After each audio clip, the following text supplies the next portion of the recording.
Γεια σας παιδιά, σήμερα ήμασταν εγώ, ο Τέο και ο Γιώργος. Ήταν περίπου 9 παρά 9 και κάτι, κάπου εκεί η ώρα ήταν.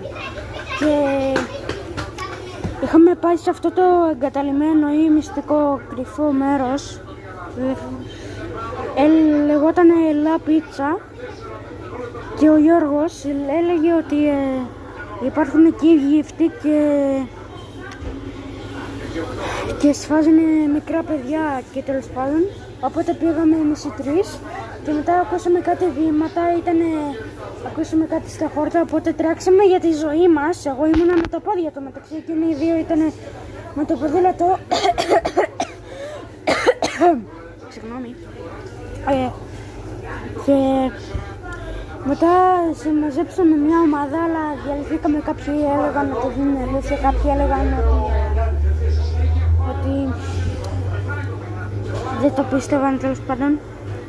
Και οπότε μετά πήγανε, νομίζω ήταν ο Παναγιώτάκης, ξέρετε ο αδελφός του Λευτέρη της τέτοιας, της αυτής, που είναι πάνω στο τυροκομείο, ξέρετε, περισσότεροι ίσως. Και ήταν και ο Τσίκος νομίζω μαζί τους. Είχαν πάει μαζί με τον Τέο και τον Γιώργο. Τον Γιώργο του Μαρίνου. Αλλά εγώ δεν τους πρόλαβα, δεν τους πρόλαβαν οι υπόλοιποι. Οπότε τους αφήσαμε και τώρα έχω ανησυχώ για αυτούς.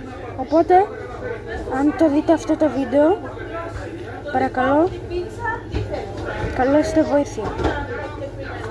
Ο Θόδωρος είναι out.